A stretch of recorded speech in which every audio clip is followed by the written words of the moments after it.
kingdom, and her child was caught up to God and to his throne. And the woman, that's Israel, fled into the wilderness. Now we fast forward into the future.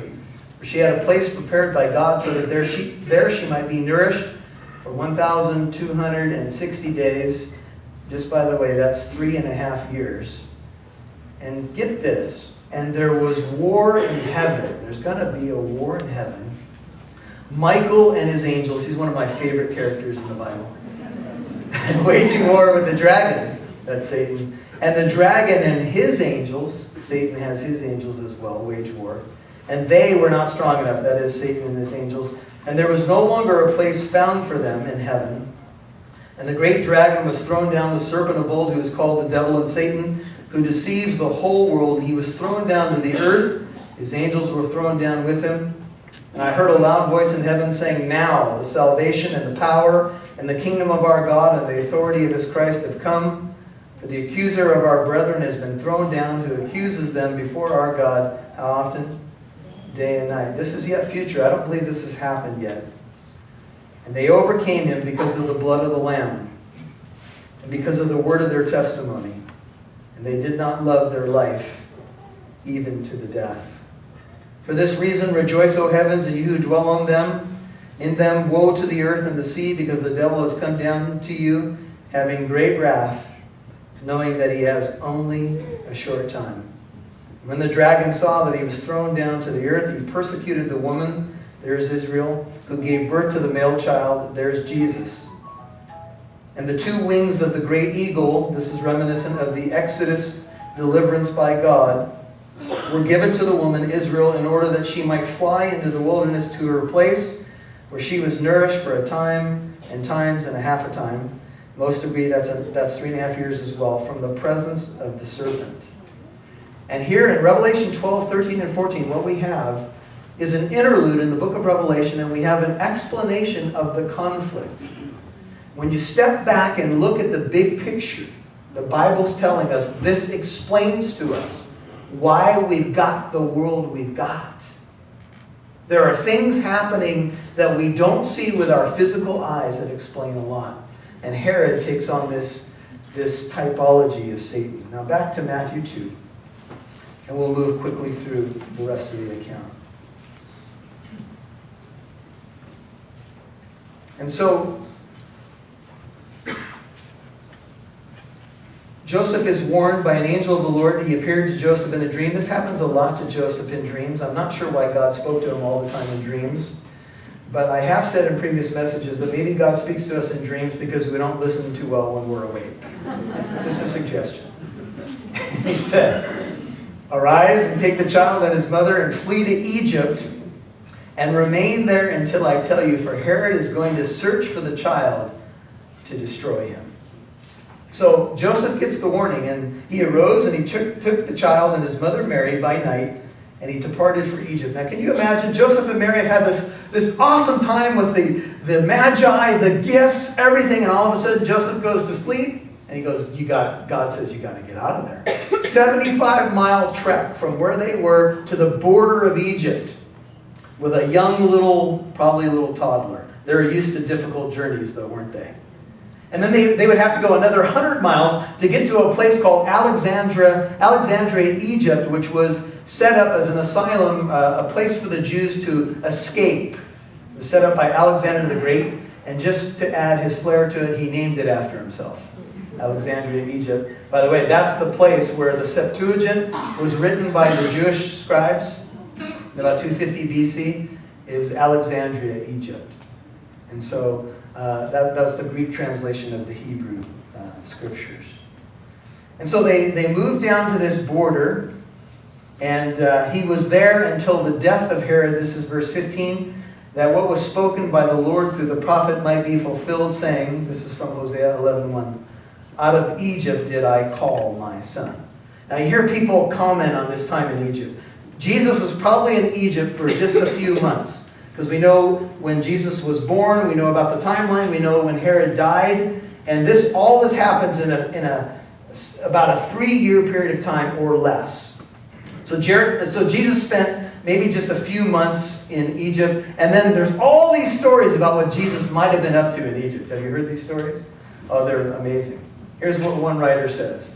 We know nothing of the stay in Egypt except the bare fact that Jesus and his family were there. Countless speculations have been made about the sojourn. Some ancient writers, supposing perhaps to enhance or improve the biblical account, manufacture stories of the baby Jesus healing a demon-possessed child by placing his swaddling claws on the affected child's head, of causing robbers to flee in the desert, of causing idols to disintegrate as he walked by them.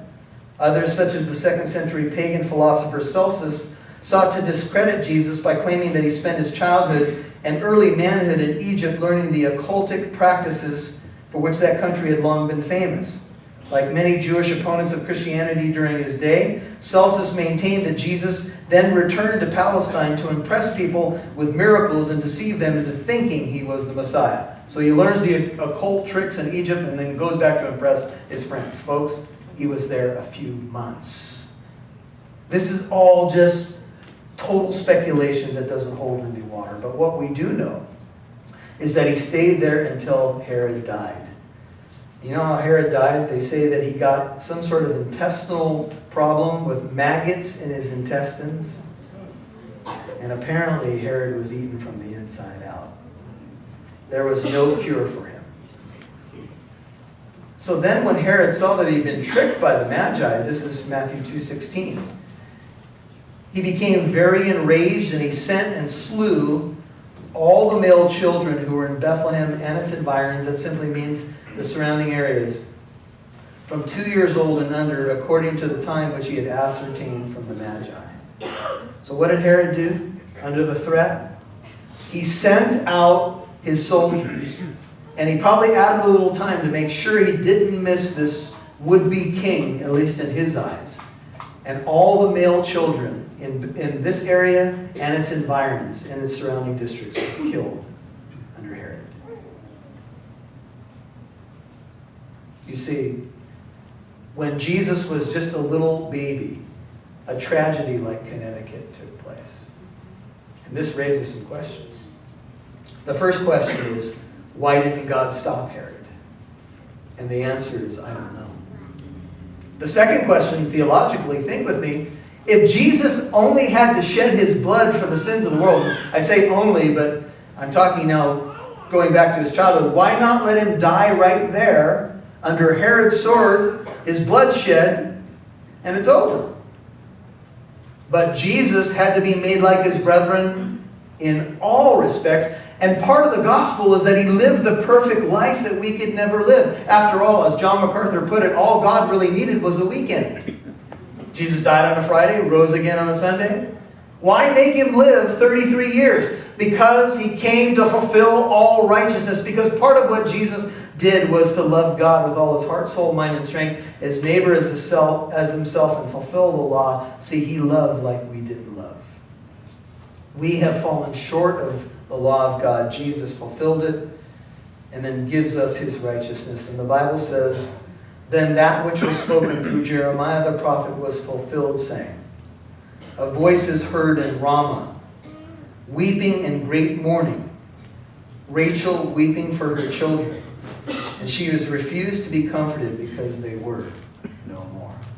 Ramah was a deportation area. When the Jews were being taken off into Babylonian captivity, Ramah was the place where they were carted off from.